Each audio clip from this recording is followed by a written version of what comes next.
बोलिए श्री वृंदावन बिहारी लाल की जय। श्रीमद् भगवत गीता जी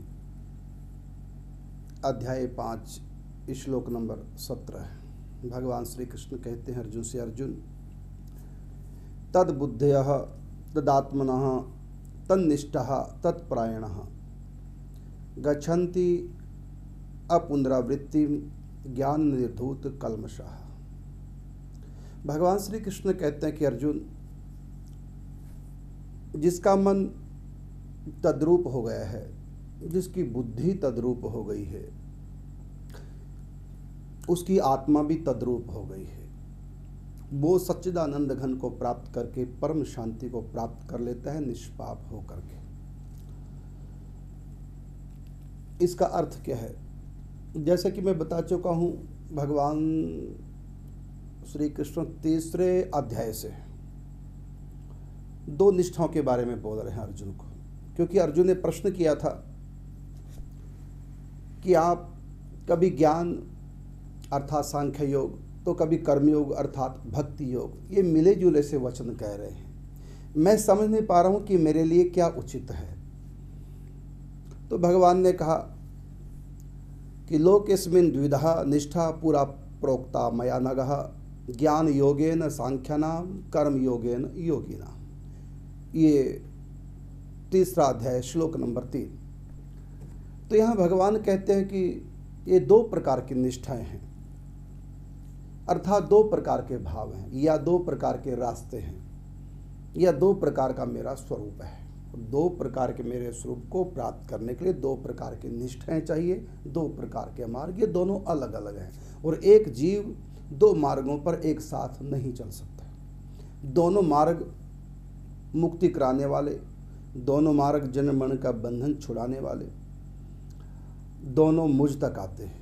लेकिन निष्ठा अलग अलग होने के कारण से एक मेरे निराकार तत्व को प्राप्त कर जाता है, आत्म स्वरूप में स्थित हो जाता है, और दूसरा मेरा भक्त बनकर, मेरा निज परिकर बनकर मेरी प्रेम लीलाओं में सम्मिलित हो जाता है। या ये कह लो, कई तरीकों से इस बात को कह सकते हैं कि एक भगवान के अंदर समा जाता है, एक भगवान के पास में रहता है। जो ज्ञान मार्ग से चलेगा वो भगवान के अंदर लीन हो जाएगा, और जो प्रेम भक्ति के मार्ग से चलेगा वो भगवान के अंदर लीन न होकर के उनके जो नित्य परिकर हैं उनमें लीन होकर के और भगवान से प्रेम संबंध करेगा। तो ये दो रास्ते हैं। तो इन दो रास्तों के अनेक नाम गीता में है। जैसे भक्ति के नाम है, कितने नाम है देखो। एक तो भक्ति का नाम है केवल योग, बस गीता में भक्ति को केवल योग का है। एक जगह नहीं, कई जगह कहा है कर्म योग, और कई जगह कहा भक्ति योग। इसी को द्वैत भी कहते हैं, द्वैत पंथ। इसी को प्रेमा भक्ति कहते हैं, इसी को प्रेम कहते हैं। इसके अनेक नाम हैं, इसी को भक्ति कहते हैं। अब दूसरा जो निष्ठा है वह है ज्ञान। इसको सांख्य योग भी कहते हैं, कर्म संन्यास योग भी कहते हैं, इसको ज्ञान योग भी कहते हैं, इसको ब्रह्म योग भी कहते हैं, इसको आत्म योग भी कहते हैं। इसी के नाम है। इसको अद्वैत पंथ भी कहते हैं, इसी को ज्ञान पंथ भी कहते हैं, इसी को निराकार पंथ भी कहते हैं, और पहले वाले को भक्ति को साकार पंथ। ऐसे इन दो निष्ठाओं के अनेक नाम हैं, लेकिन है मेन दो। यही तीसरा अध्याय, चौथा अध्याय, पांचवा अध्याय आप कितने दिनों से श्रवण कर रहे हैं। इन्हीं बातों को भगवान दो बातों को व्याख्या कर रहे हैं। एक ऐसे कि प्रेमी अर्थात भक्त और ज्ञानी, ये दोनों कैसे होते हैं और इनके विचार कैसे होते हैं, इनका पंथ क्या है और इनकी मंजिल क्या है।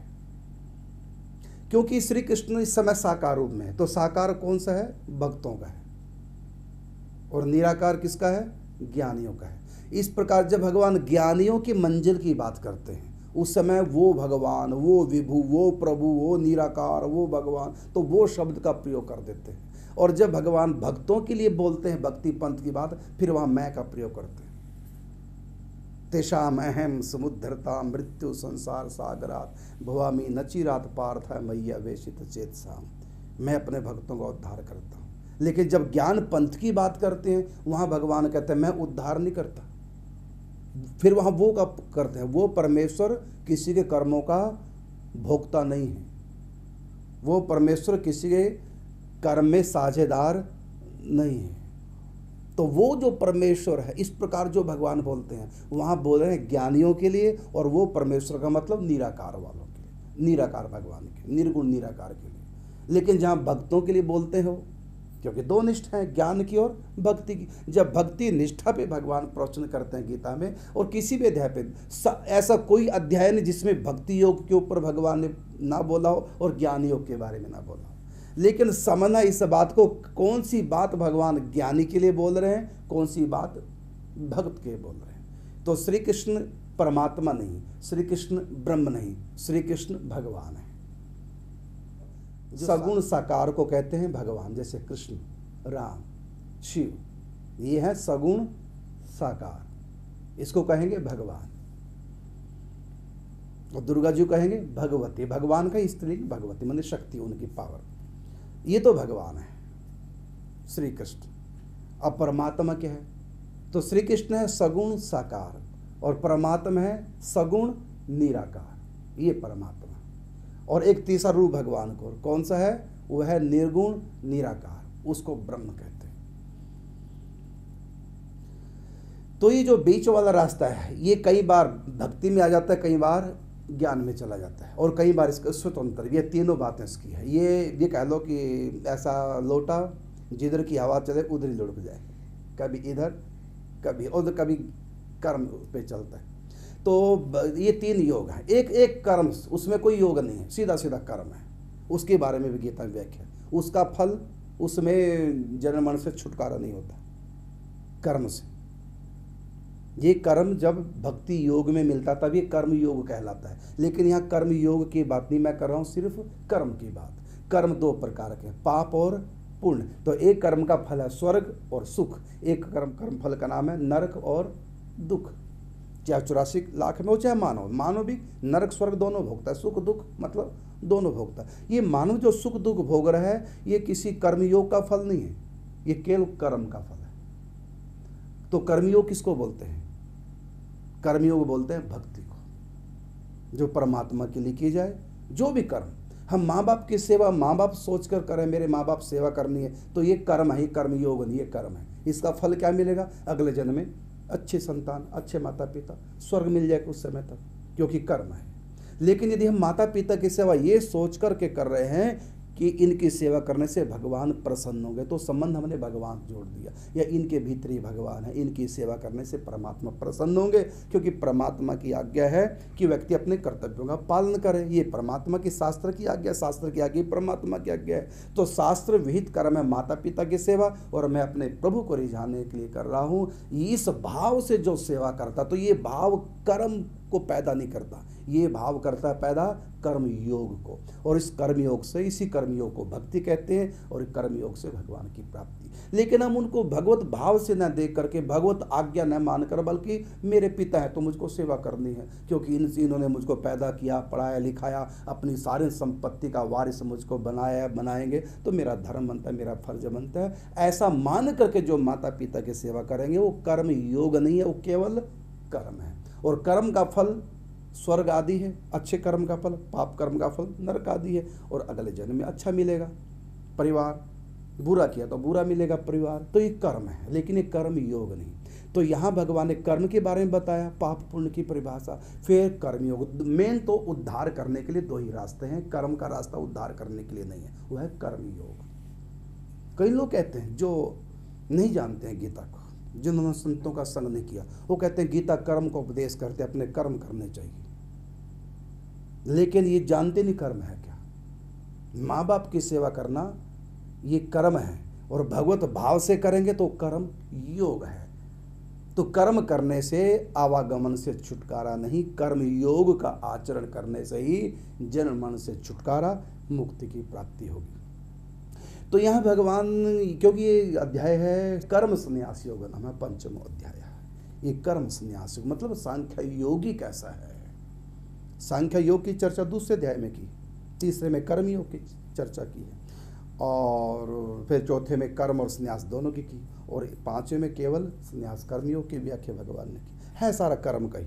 ये दो प्रकार के कर्म मानव के द्वारा संपादित होते हैं। एक कर्म चला जाता है भक्ति की तरफ, एक कर्म चला जाता है ज्ञान की तरफ। मैं करता नहीं, प्रकृति ही अपने आप ही सब कुछ कर रही है, ये है ज्ञान कर्म संन्यास योग। और ये है आत्मयोग, इसी को कहते हैं ब्रह्म योग। और इसमें मैं शरीर नहीं, मैं आत्मा हूँ, आत्मा में स्थित हूँ, ये ज्ञान योग है। और भक्ति, मैं भगवान के लिए सब कर्म कर रहा हूँ, मैं भगवान का दास हूँ, भगवान का सेवक हूँ, सब मेरे प्रभु के स्वरूप है, सबकी सेवा करनी, अपने मालिक को प्रभु को रिझाने के लिए, ये है भक्ति योग। तो भक्ति योग साकार भगवान की तरफ जाता है, क्योंकि ये सब साकार, ये इन्हीं साकार से उस साकार की प्राप्ति करनी। और ज्ञानी साकार में नहीं फंसेगा, वो कहता है सब प्रपंच है, सब माया है। ज्ञानी क्या कहेगा, ये सब स्वप्न है, माया है, प्रपंच है, छोड़ो, हटाओ मन, मैं आत्मा, मेरा ही सर्वत्र पसारा, मैं के सिवा और कुछ भी फीलिंग हो रही है सब माया है, सब हट पीछे, आत्मा मेरा मन। ये है ज्ञान का मार्ग। और भक्ति का नहीं, ये माया नहीं, ये मेरे प्रभु के स्वरूप है, साकार मेरे भगवान है, सबकी सेवा करनी है, इसे अपने प्रभु को रिझाना है। तो इन साकार को भगवान मानना तो साकार भगवान की प्राप्ति, और इन सबको माया मानकर मन हटा करके आत्मचिंतन में डूब गई है ज्ञान का मार्ग। तो ज्ञानी को भगवत प्रेम प्राप्त नहीं होता, क्योंकि ज्ञानी के लिए भगवान निराकार है और भगत के लिए भगवान साकार है। तो ज्ञानी के लिए पहला निराकार कौन है, तो आत्मा उसका, और भगत के लिए पहला साकार कौन है, तो ये सब जीव जंतु, ये साकार है, ये मेरे ठाकुर जी का रूप है। निज प्रभु मैं देखई जगत कही संकर हो विरोध। इन्हीं बातों को दोनों पंथ हैं, बस दोनों के बारे में भगवान तीसरा, चौथा, पांचवा स्कंद आप लोगों को सुनते सुनते आ रहे हैं। अब भगवान अंतिम परिणति क्या है ज्ञानी की, तो वो इस श्लोक में भगवान बता रहे हैं कि जब उनका मन जाए तद्रूप हो जाता है, उनकी बुद्धि जब तद्रूप, तद का मतलब तत् का मतलब वो, मैं नहीं, तत् का अर्थ है वो, तत्रूप हो जाता है, मतलब आत्मा ही परमात्मा। वो मैं इंद्रिय नहीं हूँ, मैं कर्मेंद्रिय नहीं, ज्ञानेंद्रिय, ना मैं मन हूँ, ना मैं बुद्धि हूँ, मैं तो सच्चिदानंद घनमयी आत्मा हूँ। और उनको जो मन की फीलिंग हो रही वो भी मैं ही हूँ, बुद्धि भी मैं हूँ, फिर ये भाव करते हैं, अर्थात आत्मा ही सब जगह है। या तो ये माया है या फिर मैं हूँ आत्मा। फिर माया को स्वप्नवत मान करके हटा देते हैं, फिर आ जाता केवल शुद्ध मैं। ये शुद्ध मैं ही उनका ब्रह्म है, शुद्ध मैं ही उनका ब्रह्म है। मैं का मतलब आत्मा, वो अहंकार वाला नहीं, मैं ऐसा हो तो अहंकार हो तो माया जनित है, लेकिन ये माया जनित नहीं, ये शुद्ध अहंकार, अर्थात अहम ब्रह्म अस्मि, मैं ब्रह्म हूँ, मेरा निज स्वरूप है। तो उस स्वरूप की जब वो प्राप्ति कर लेते हैं, उसके बाद उनका जीवन कैसा हो जाता है, उनका जीवन हो जाता तद्रूप सब जगह। मन भी तद्रूप हो गया, बुद्धि भी तद्रूप, ये सब कुछ तद्रूप। एको ब्रह्म द्वितीयो नास्ति, वो एक ब्रह्म है, लेकिन उसका कोई आकार नहीं। मुझको जो आकार दिखाई दे रहे हैं ये सब माया है, आकार माया है, लेकिन ये माया जो ये आकार है ये सब माया है, और ये स्वप्नवत है, और ये एक दिन टूट जाएगी, और उनकी टूट गई, इसलिए वो आकार में नहीं फंसते, रूप रंग में नहीं फंसते। न वो भगवान को साकार मानते हैं, न दुनिया को साकार। वो तो कहते हैं आत्मा निराकार, और वही सर्वत्र व्याप्त परमात्मा निराकार, और वो निष्क्रिय ब्रह्म है, उसमें कोई क्रिया नहीं होती। और ये जो क्रिया हमारे शरीर में समाज में हो रही है, ये ब्रह्म का खेल नहीं, ये केवल भ्रम है, ये ब्रह्म नहीं, ये भ्रम है, गलत फहमी है, माया का खेल है। जैसे स्वप्न में जो भी कुछ दिखाई देता है, देखने के लिए, सूंघने के लिए, सुनने के लिए, खाने के लिए, छूने के लिए, जो भी कुछ स्वप्न में है वो सब का सब भ्रम है, सत्य नहीं है। जैसे स्वप्न सब भ्रम है, ऐसे ज्ञानी संसार को भी ये जो रूप रंग आकार खेल चल रहे हैं, ये सब माया के, ये सब भ्रम है, हकीकत में कुछ नहीं। तो फिर हकीकत क्या है? हकीकत में जैसे स्वप्न में सब कुछ झूठ है, लेकिन मैं सच्चा हूँ। सपने में शरीर भी झूठा है, सपने में जो मेरा शरीर वो भी झूठा, माया, कल्पना, मिथ्या, और जो और संबंधी दिखाई दे रहे सब मिथ्या, लेकिन दृष्टा साक्षी मैं आत्मा, मैं सत्य हूँ। इसी प्रकार उसकी फीलिंग हो जाती है। ज्ञानी की भगवान कहते हैं कि सच्चिदानंद घन परमात्मा में ही जिनकी निरंतर एक ही भाव से स्थिति, एक ही भाव का मतलब सायुज्य, एक हो गए, दो रहा नहीं, मतलब समष्टि परमात्मा जो सर्वत्र व्याप्त परमात्मा है, उस परमात्मा में और मेरी आत्मा में कोई अंतर नहीं, दोनों मिलकर एक हो गए। जैसे ये ज्योति दोनों को मिला दो तो दोनों, दो ज्योति नहीं रहेगी, दोनों एक बन गई। इसलिए इस पंथ का नाम है, ये भी नाम है उस पंथ का, अद्वैत पंथ, मतलब दो नहीं एक। जैसे कोई भी नदी गंगा जी से जब मिल जाती है तो स्वयं गंगा जी बन जाती है, दो नदी नहीं रही। जैसे प्रयागराज में गंगा और जमुना दोनों मिल गए, तो इधर से जमुना जी आ रही है, इधर से गंगा जी, तो नदी कितनी हो गई? दो थी, और अब आगे मिल गई एक। अब आगे काशी की तरफ गई तो काशी में कौन सी नदी है? गंगा जी। क्यों जमुना क्यों नहीं कहते, गंगा जमुना क्यों नहीं कहते? जब गंगा जमुना दोनों एक हो गई और चली गई आगे काशी जी, दोनों एक होकर काशी गई, तो जब गंगा जमुना मिली तो नदी का क्या नाम होना चाहिए फिर? गंगा और जमुना। पहले क्या थी? गंगा और जमुना। अब क्या बन गई? गंगा जमुना। लेकिन और अब भी है बीच में, भले हमने और शब्द का प्रयोग नहीं किया। अगर हम गंगा जमुना कहेंगे तो गंगा और जमुना का जो अर्थ है, गंगा जमुना का भी वही अर्थ है। इसलिए हम उसको, नदी को, जब गंगा जमुना दोनों मिलकर के एक जाती हैं और काशी पहुंचती है, वहाँ हम ये नहीं कहेंगे गंगा जमुना है, क्या कहेंगे? गंगा है। क्यों कहा गंगा? क्योंकि जमुना जी गंगा जी में मिलकर के स्वयं गंगा का रूप हो गया। बहुत गंगा जमुना नहीं रहे, केवल गंगा ही गंगा है। इसी प्रकार आत्मा परमात्मा के अंदर मिल करके तो आत्मा परमात्मा नहीं बनी, बल्कि परमात्मा बन गई। जो पावरफुल होगा उसका रूप हो जाता है, जो पावरफुल। तो पावरफुल कौन? चरणों से निकली गंगा प्यारी, भगवती गंगा की महिमा। तो गंगा जमुना को अपने अंदर लीन करके उसको अपना ही रूप बना लेती है।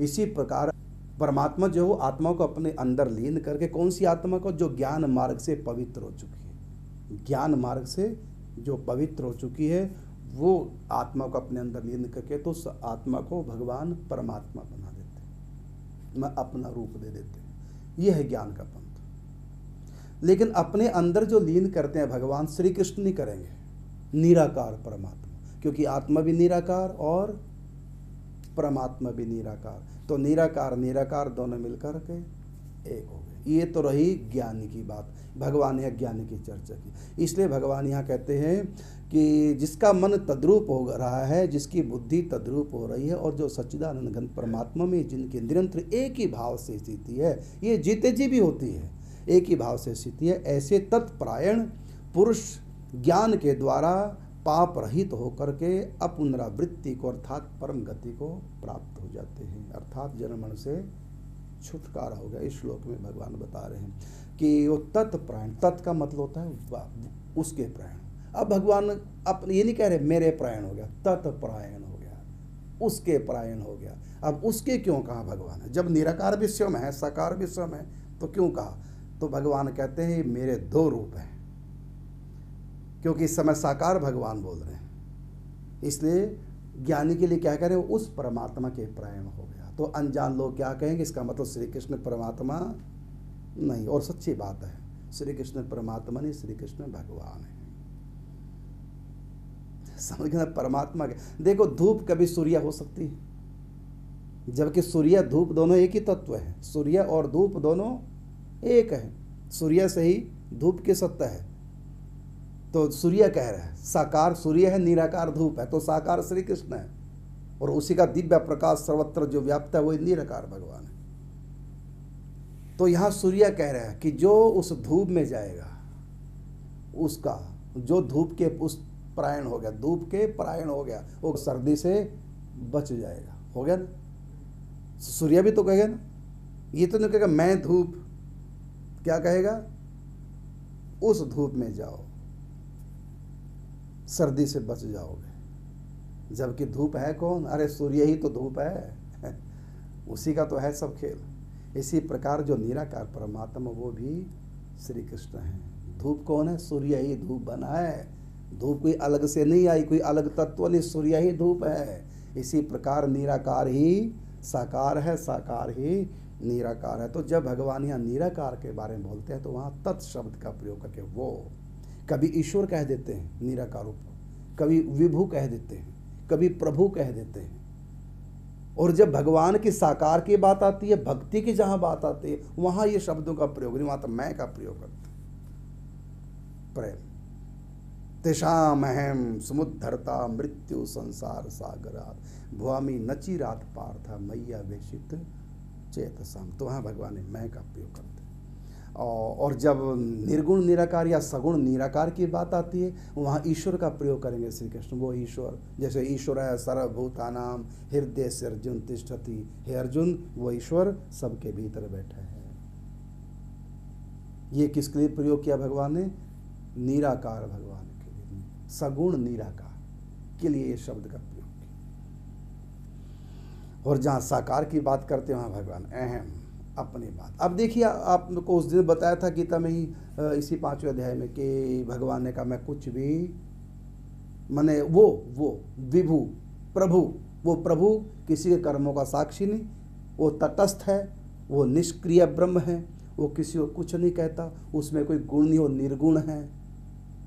वो जय किसी को वो कर्म करने की पावर तो देता है, लेकिन पाप पुण्य की जिम्मेदारी उसके ऊपर नहीं, वो भोगता ना किसी कर्मों का, वो निष्क्रिय करके बताया।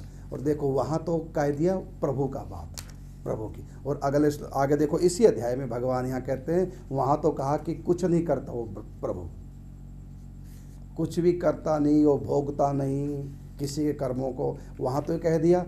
और आगे देखो इसी अध्याय में आगे भगवान कहते हैं भोक्तारम यज्ञ तपसाम सर्वलोक महेश्वरम सुहृदम सर्वभूतानाम ज्ञात्वा माम मृच्छति। वहाँ माम, यहाँ माम शब्द का प्रयोग, मेरा शब्द का प्रयोग। जहाँ भगवान कहते हैं वो जय निर्गुण है, निराकार है, और वो किसी कर्मों का भोगता नहीं है, वो तटस्थ है, वो निष्क्रिय है, वो कोई क्रिया नहीं करता, वो निर्गुण है, वो निराकार। जहाँ ऐसी चर्चा भगवान कर रहे हैं, वहाँ भगवान निराकार के बारे में बोल करके ज्ञानियों के लिए बोल रहे हैं। और जब भक्तों के लिए, साकार भक्तों के लिए जब बोलते हैं, वहाँ भगवान मैं का प्रयोग करते हैं। वहाँ का वो भोक्ता नहीं, और यहाँ कह दिया भोक्तारम, भोक्ता। एक जगह कह दिया कि वो परमात्मा भोक्ता नहीं, और एक जगह कह दिया कि भोक्ता है। तो कौन सा भगवान का रूप भोक्ता नहीं? वो है निराकार। और भोगने वाला कौन है? वो मैं। और यज्ञ तपसाम सर्वलोक महेश्वरम सुहृदम, मतलब सबसे प्यार करने वाला, सुहृद का मतलब प्रेम करने वाला, और सर्वभूतानाम सबसे प्यार करने वाला। और जो निराकार वो किसी से प्यार नहीं करता। और जब प्यार की बात भगवान करते हैं, फिर अपना नाम लेता है, मैं सबसे प्यार करता हूँ। मतलब साकार रूप में परमात्मा प्यार करते हैं, और निराकार रूप से भगवान तटस्थ रहते हैं। तो यही अध्याय एक ही है, 5वां ही अध्याय है। एक जगह कहते हो भगवान कुछ नहीं करता, एक जगह कहते हो भगवान सब कुछ करता है, दुख भी दूर करता है, दया भी करता है, कृपा भी करता है, एक जगह ये कह रहे हैं। और जब निर्गुण निराकार की बात आती है, फिर तो स्पष्ट मना कर दिया गीता में, वो कुछ नहीं करता। व्यक्ति अपने कर्मों से दुख पाएगा, अपने कर्मों से सुख पाएगा, अपने कर्मों से मुक्ति हो जाएगी उसकी। वो तटस्थ है, वो तो केवल एक पावर है, सर्वत्र व्याप्त है, और उसी पावर से ही सब कर्म होते हैं। उसकी पावर के बिना पत्ता तक नहीं हिलता। और वो पावर है क्या? तो बता दिया भगवान ने, मेरी ही पावर है, मैं ही निराकार हूँ, मैं ही साकार हूँ। अगुण सगुण सब आप हो, निराकार साकार सब रूप धरी हे हरि आप बने साकार। सब कुछ आप बने, संसार सब कुछ एक परमात्मा। तो यहाँ कहा कि मन तद्रूप जब हो जाता है, बुद्धि जब तद्रूप हो जाती है, अर्थात परमात्मा के सिवा जब दूसरे की सत्ता ही वासना बंद हो जाए, जो भी कुछ है सब भगवान। जैसे सपने में जो भी कुछ हम देख रहे हैं ना, वो पता क्या है सपने में? चाहे जड़ वस्तु को देख रहे हैं, चाहे वहाँ चाहे किसी व्यक्ति को, जानवर को देख रहे हैं, और चाहे वहाँ अपने आप का शरीर देख रहे हैं, चाहे वहाँ हाथी घोड़ा गाड़ी कार मोटर देख रहे हैं, चाहे वहाँ बिजली कैमरा, कुछ भी हम देख रहे हैं, वो दरअसल है क्या सपने में? वो केवल मन है, बस मन ही सब कुछ बना हुआ है। तो मन के सिवा वहाँ दूसरे की सत्ता सपने में नहीं होती। वहाँ शरीर भी मन बना है, दूसरे का शरीर भी मन बना है। जिस गाड़ी में बैठे हो, गाड़ी भी मन की बनी हुई है। जो रास्ते पे चले हो, रास्ता भी मन का बना है। और जो सुख दुख हो रहे हो भी मन का ही सब खेल है। मन के सिवा सपने में दूसरे की सत्ता नहीं होती। इसी प्रकार योगी के लिए होता है कि जीते जी आत्मा के सिवा दूसरे की सत्ता कोई नहीं है। सपने में मन के सिवा दूसरे की सत्ता नहीं, और ज्ञानी के लिए आत्मा के सिवा दूसरे कोई सत्ता नहीं। और जो रूप रंग आकार है वो सब मिथ्या है, हकीकत में केवल मन है सपने में। जो कुछ हो रहा है वो सब मिथ्या दिख रहा है, मिथ्या है हकीकत में मन। इसी प्रकार ज्ञानी की फीलिंग होती है कि केवल आत्मा अर्थात मैं ही सर्वत्र, मेरे सिवा किसी दूसरे की सत्ता नहीं। और जो कुछ भी फीलिंग हो रही है ये सब माया का खेल है, इससे मेरा कोई लेन देन नहीं। मेरी जो अनुभूति है केवल एक हो, मैं अहम ब्रह्मास्मि। श्री कृष्ण कौन हो? मैं ही हूँ। ये जीव कौन है? मैं ही हूँ। ये संसार कौन है? मैं हूँ। मेरे सिवा दूसरे की कोई सत्ता नहीं। ये है ज्ञानी की फीलिंग। इसी को परम शांत, वहाँ पे ना राग ना द्वेष ना निंदा। किसकी निंदा करेगा? अपने आप की। वो तो आत्मा को सर्वत्र देख रहा है सब जगह। तो यहाँ पर कहा कि तत्प्रायण पुरुष ज्ञान के द्वारा पाप रहित होकर के, पहले जो पाप उसे बन चुके थे जब वो पूर्ण ज्ञानी नहीं था, पहले जो पाप बन चुके थे वो ज्ञान के अग्नि में समाप्त हो गए हैं, नया पाप उसे बन नहीं पाएगा। तो वो पाप रहित हो गया। पाप रहित होकर अपुनरावृत्ति, ये अपुनरावृत्ति कहते हैं दोबारा न आने को। जन्म मरण से मतलब छुटकारा, आवागमन से छुटकारा हो जाता है और परम गति को प्राप्त हो जाता है। ये बात भगवान ने कही। और जब तक उसका सिर, ये नहीं कि सिर छूट के परम गति को ध्यान रखना, ये नहीं भगवान ने कहा सिर छूटेगा तब परम गति, नहीं। अभी शरीर है, शरीर के होते ही उसकी परम गति हो गई। वो दुख सुख से छूट गया, वो माया से छूट गया, जन्म बंधन से छूट गया। क्या कहेंगे आप? फिर वो मरेगा नहीं। जो ज्ञानी हो गया वो मरेगा नहीं। वो तो हमारी दृष्टि से मरेगा, खुद की दृष्टि से वो नहीं मरेगा। वो ये नहीं कहेगा हाय मैं मर रहा हूँ, हाय मुझको कोई बचा लो, ये सब उसमें नहीं होगा। यहाँ तक कि जो पूर्ण ज्ञान में स्थित हो गया उसका हाथ भी काट दो उसको दर्द नहीं हो सकता, मुक्त हो गया। सुख दुख उसके जीवन में आएंगे उसके प्रारब्ध के अनुसार। सुख दुख तो आएंगे ज्यों के त्यों, जीवन उसका ज्यों की त्यों चलेगा ज्ञान पूर्ण होने के बाद भी, लेकिन उसको स्वयं फीलिंग आनंद के सिवा दूसरे के नहीं होगी। आनंद, सच्चिदानंद, सिर के टुकड़े टुकड़े कर दो, वही आनंद, वही आनंद। कोई जूते का हार पहना दो, वही आनंद। कोई फूलों का पहना दो, वही आनंद। ना सुख की फीलिंग ना दुख की फीलिंग, ये उसका जीवन हो जाएगा। यहाँ तक कि अगला श्लोक में भगवान ने 18वां श्लोक इसी अध्याय का अगला श्लोक, मतलब विद्या विनय संपन्ने ब्राह्मणे गवि हस्तनी शूनि चैव स्वपाके च पंडिता समदर्शन। भगवान कहते हैं वो जो ज्ञान हो गया, ज्ञानी हो गया, उसके लिए कहा कि विद्या विनय संपन्न जो ब्राह्मण है, गाय है, हस्तनी मतलब हाथी है, शूनि, शूनि का मतलब कुत्ता है, शूनि चैव स्वपाके चय, और पंडिता दर्शन, चाहे स्वपाक मतलब चंडाल, सबसे नीच कर्म करने वाला व्यक्ति, चाहे स्वपाक मत चंडाल और चाहे वो पंडित समझदार ज्ञानी विद्वान है, समदर्शन है और सबके प्रति बराबर। जैसे स्वप्न में यदि हमको पता चल जाए कि स्वप्न है, स्वप्न में ही देख रहे भी स्वप्न चालू है और हमको पता चल जाए स्वप्न के अंदर ये सपना है, फिर हाथी घोड़े कुत्ता बिल्ली शेर चोर डाकू हथियारा माने हत्यारा जो भी कुछ दिखाई दे रहा, आग जल रही है, कुछ भी हो रहा, हमको डर नहीं लगेगा। पता है साहब, जैसे हम पिक्चर जब देखते हैं पिक्चर हॉल में, वहाँ आग भी जल रही है, बाढ़ आ रही है, मार काट गोली कांड क्या क्या हो रहे हैं, लेकिन अपने ऊपर कोई असर नहीं, अपना मनोरंजन हो रहा है। क्यों? हमको पता हो सब कुछ मिथ्या है, एक नाटक है।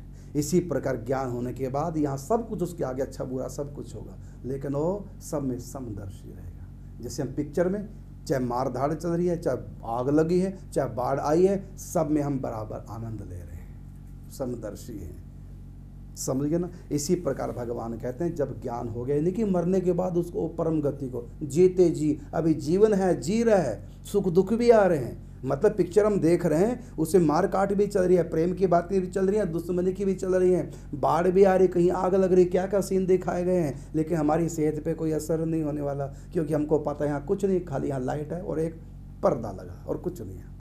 इसी प्रकार स्वप्न में हमको पता चल जाए तो दुख दुख नहीं रहेगा, सुख भी सुख, सुख दुख दोनों से अलग शांत रस सुख हो जाएगा। इसी प्रकार ज्ञानी तो विद्या विनय संपन्ने ब्राह्मणे कवि हस्तने सोने चाहे स्वपाके, चाहे पंडित दर्शन दर्शना, चाहे ब्राह्मण हो, चाहे चंडाल हो, गाय हो, चाहे हाथी हो, कुत्ता हो, पंडित हो, मूर्ख हो, विद्वान हो, कोई भी हो, सबके प्रति कहा कि पंडिता समदर्शन। हाँ, वो समदर्शी हो जाएगा। मतलब अब आप कहेंगे समदर्शी का मतलब क्या?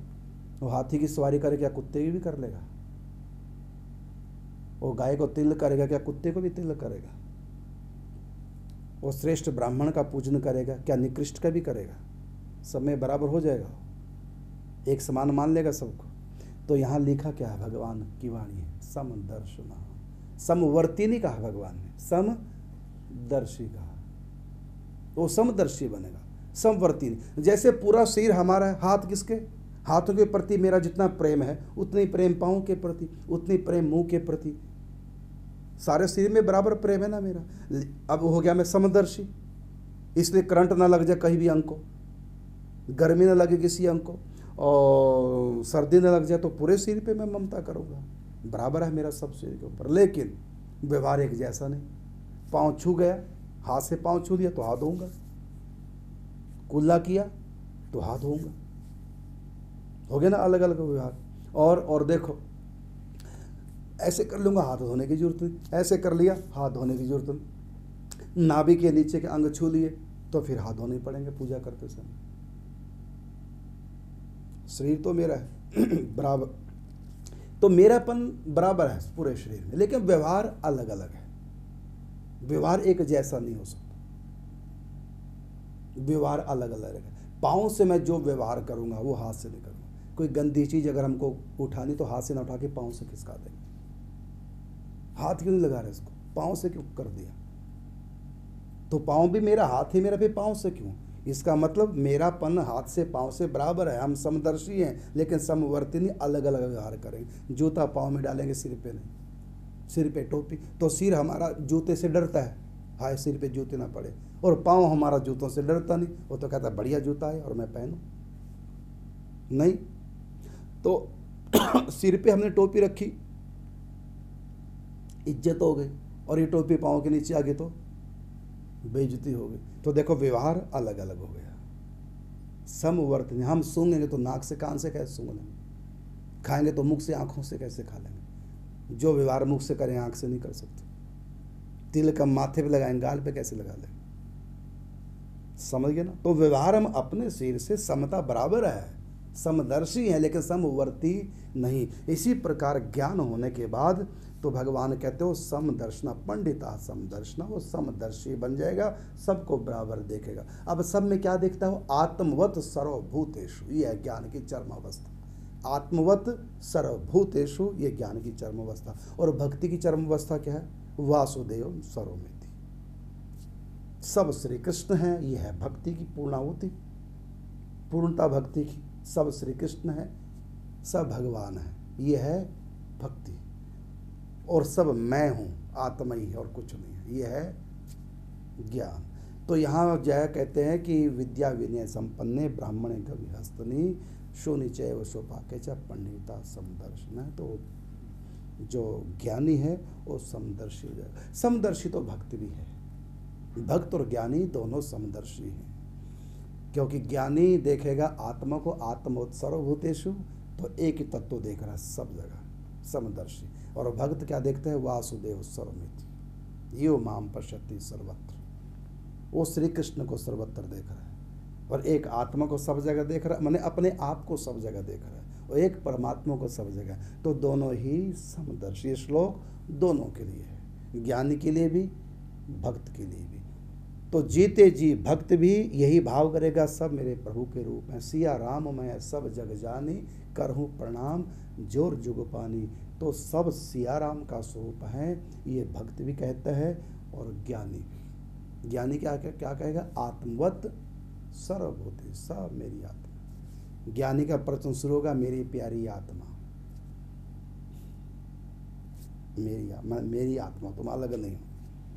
और भगत का प्रवचन शुरू होगा, मेरे प्रभु की प्यारी आत्मा, मेरे प्रभु की प्यारी आत्मा हो। ये भक्तों का प्रवचन की शुरुआत, और ज्ञानियों की शुरुआत मेरी आत्मा। तो अपनी आत्मा मानता सबको, और भगत सबको परमात्मा भगवान मानता है। तो दोनों की पूर्णाहुति बिल्कुल एक पॉइंट पे रहती है, क्या? एकत्व। तो यहाँ भगवान कहते हैं श्लोक में कि एक ही भाव से ज्ञानी निर्भूत कल्मषा, पापों से निर्भूत, उन पापों से निर्मूल होकर के ज्ञानी सर्वत्र एक ही भाव करता है। एक ही भाव में स्थित हो जाता, मतलब द्वैत भाव समाप्त, भक्त का भी द्वैत भाव समाप्त, क्योंकि खुद को तो भूल गया, प्रेम में खो गया। लाली मेरे लाल की जित देखूं तित लाल, और लाली देखन मैं गई तो मैं भी हो गई लाल। बस अंतर है कि ज्ञानी आत्मा को ही सर्वत्र देख रहा है और भक्त भगवान को ही सर्वत्र देख रहा है। और जब प्यार में हम भगवान को देखेंगे तो अपने आप को भूल जाएंगे, मतलब अपनी चिंता नहीं, अपनी सुध नहीं, सुधा केवल प्रियतम की सेवा की, अपनी कोई सुध नहीं। तो ज्ञानी भी अपने आप को समाप्त कर देगा और भक्त भी अपने आप को समाप्त करेगा। बस अंतर है, ज्ञानी जो पहले सोचता था जब अज्ञानी था कि मैं शेर हूँ, फिर आगे बढ़ा, नहीं मैं तो मन हूँ, फिर आगे बढ़ा, नहीं मैं तो बुद्धि हूँ, फिर आगे बढ़ गया, नहीं मैं तो आत्मा हूँ, यहाँ तक बढ़ गया मैं आत्मा हूँ। आत्मा और परमात्मा दोनों एक ही तत्व हैं। और भक्त कैसे बढ़ेगा, नहीं मैं शरीर नहीं, मैं मन नहीं, मैं बुद्धि नहीं, है ना, ये और मैं कौन हूँ, मैं ये नहीं हूँ मैं मन वाला, हूँ मैं बुद्धि वाला, हूँ मैं देह वाला, लेकिन ये वाला नहीं, मैं सखी हूँ, मैं ग्वाल बाल हूँ। ये प्रेम, ये मैं नहीं ज्ञानी भी मानेगा, ये मैं नहीं प्रेमी भी मानेगा। बस दोनों में अंतर है क्या, कि मैं आत्मा हूँ और भक्त मानेगा मैं आत्मा परमात्मा की। वो कहेगा मैं ब्रह्म हूँ, वो कहेगा मैं ब्रह्म का हूँ, वो कहेगा सोहम, ये कहेगा दासोहम, वो कहेगा अहम ब्रह्मास्मि, वो कहेगा मैं ब्रह्म नहीं मैं ब्रह्म का हूँ, वो ब्रह्म मेरा है। वो कहेगा कृष्णोहम शिवोहम, वो कहेगा नहीं मेरे तो गिरधर गोपाल दूसरो ना कोई। ये दो रास्ते हैं, किसी से भी व्यक्ति चले दोनों का उद्धार होना। तो यहाँ भगवान ने स्पष्ट कह दिया कि उसका भी, ज्ञानी का भी उद्धार। इसलिए गीता किसी का खंडन नहीं कर सकती। क्यों नहीं कर सकती, क्योंकि दोनों को लेके चल रही है साथ साथ, निराकार भी साकार भी, ज्ञानपंथी भी भक्ति भी। इसलिए यहाँ विरोध करते नहीं, क्योंकि यहाँ सब कुछ है। विरोध वो करेगा जो एक को जानेगा दूसरे से अनजान। तो ये जीव की एक कमी है कि जिससे वो अनजान है उसका खंडन कर देगा। खंडन नहीं करना चाहिए। जिस रास्ते की उसको जानकारी नहीं उस रास्ते का वो खंडन कर देगा। ये उसका अहंकार कहेगा मैं हूँ बस और सब गलत पंथ है, मेरा सही पंथ है, सब गलत। तो सब गलत कह देगा क्योंकि सबको जानता नहीं हो। लेकिन भगवान तो सब जानते हैं ना, भगवान तो गलत कह ही नहीं सकते क्योंकि भगवान सब जानते हैं। तो ये प्रवचन श्री कृष्ण के हैं अर्जुन को, वो सब जानते हैं निराकार साकार का पंथ, निराकार का पंथ, क्योंकि स्वयं हैं, उनके सिवा दूसरे की सत्ता तो है ही नहीं, वो सब जानते हैं। इसलिए वो स्वयं बता रहे हैं कि मैं निराकार भी हूँ, मैं साकार भी हूँ। निराकार की प्राप्ति का ये रास्ता है, साकार की प्राप्ति का ये नहीं कहा कि निराकार घटिया तो मैं बढ़िया तो मेरी पूजा करो निराकार, ये सब नहीं, क्योंकि वो भगवान है, वही निराकार वही साकार है। कभी सूर्य कहेगा कि धूप को ना मानो मेरे को मानो, अरे धूप भी तो वही। ऐसे भगवान श्री कृष्ण निराकार साकार दोनों की बात बता रहे हैं। इसलिए कोई निराकार माने चाहे कोई साकार माने, सबका उद्धार गीता कहती है। इसलिए जो गीता को मानते हैं वो किसी से ईर्ष्या कर ही नहीं सकते, और जो गीता का पूर्ण तत्व नहीं जानते, जो केवल एक को चलना, तो एक ही को लेके पड़ेगा। जैसे हमने निराकार को त्याग दिया, साकार को पकड़ के रखा। हम अपनी बात करें, आप लोगों की बात कर रहे हैं। हम निराकार को नहीं मानते, हमको निराकार से कोई मतलब नहीं, ना हमको मुक्ति से कोई मतलब। हमें मुक्ति से आगे भगवत प्रेम और साकार से हमारा मतलब। तो मतलब भले हमारा साकार से है, लेकिन हम जानते तो है ना कि निराकार भी हैं, क्योंकि गीता पढ़ी, भागवत पढ़ी, रामायण पढ़ी है। इसलिए गीता भागवत रामायण पढ़ने वाले पूर्ण ज्ञानी कहलाएंगे, पूर्ण अधूरे नहीं, क्योंकि उनको निराकार का भी ज्ञान है, साकार का भी। इसलिए निराकार मानने वालों को भी गलत नहीं कह सकते, लेकिन वो लोग साकार को मानने वालों को गलत कहते हैं, क्योंकि उनके जो धर्म ग्रंथ है ना, उनमें केवल एक ही चर्चा बस निराकार की, साकार की चर्चा तो है ही नहीं।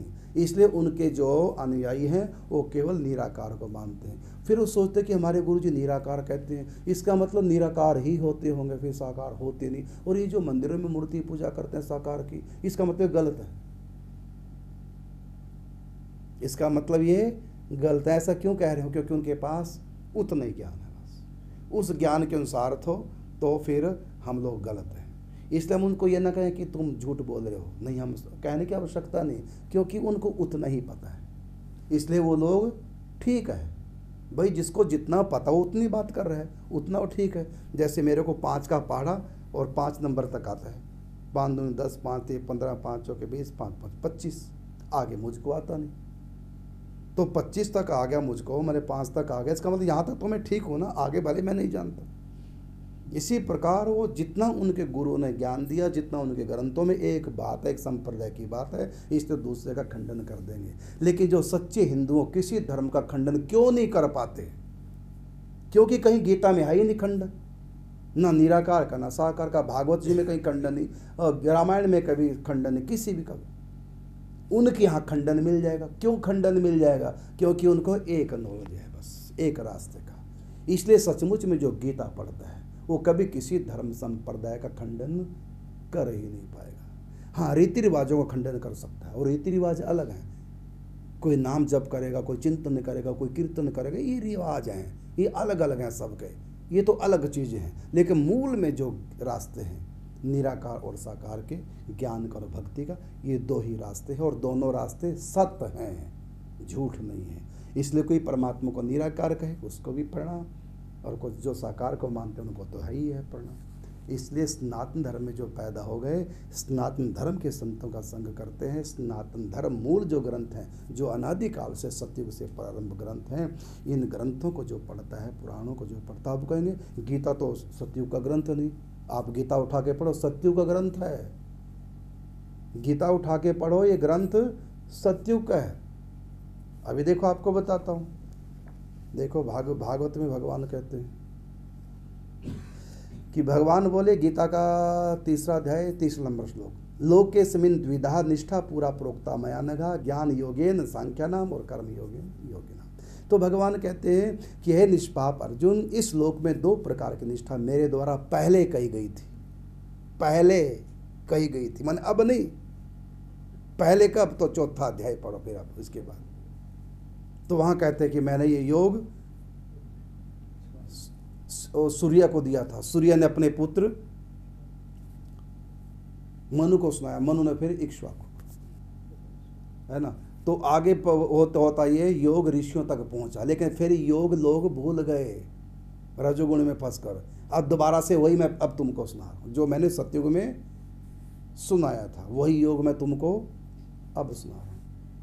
मनु को सुनाया, मनु ने फिर इक्ष्वाकु। मैंने सूर्य को सुनाया, सूर्य ने मनु को, मनु ने इक्ष्वाकु को। इस प्रकार राज ऋषियों ने इस योग को जाना है। तो ये ज्ञान तो भगवान सतयुग में भी दे चुके हैं सूर्य भगवान को। ये ज्ञान, ये गीता का पाठ मैंने जो हम करते हैं, ये सतयुग में भी देवता गीता जी का पाठ करते, ऋषि मुनि करते थे। तो भगवान श्री कृष्ण कहते हैं अर्जुन को 4थे अध्याय में कि ये ज्ञान जो मैं तुमको दे रहा हूँ, ये ज्ञान मैंने सूर्य को दिया था, सूर्य ने अपने पुत्र मनु को दिया था, मनु ने अपने पुत्र इक्ष्वाकु को दिया था।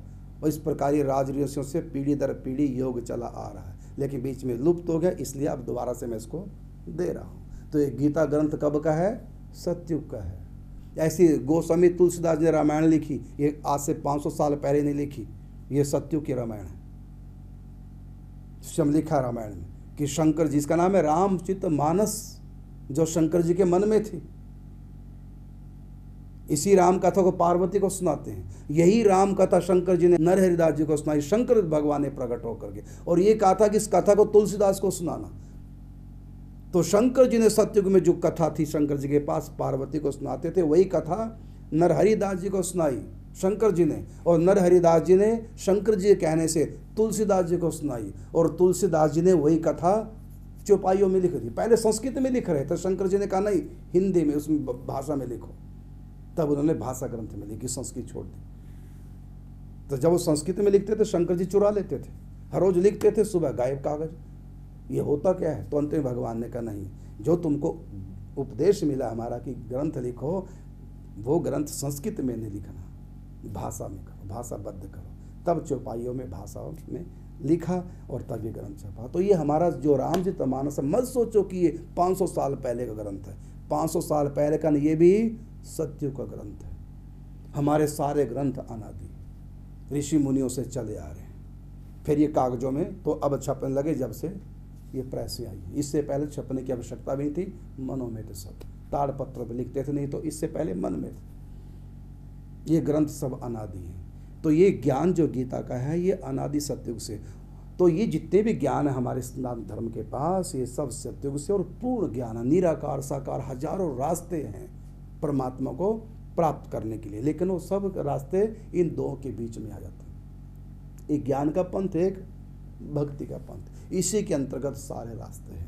इसलिए सनातन धर्म के ग्रंथों को पढ़ने वाले, गीता रामायण भागवत आदि ग्रंथों को पढ़ने वाले, वो किसी धर्म का विरोध नहीं करते। कोई कहता भगवान निराकार होते हैं तो ठीक है, होते हैं, किसी के रूप में कोई माने, इसलिए सनातन धर्म किसी का विरोध कर ही नहीं सकता, क्योंकि यही वास्तव में धर्म है। बाकी सब संप्रदाय हैं, पंथ हैं, मत हैं, और ये सत्य है।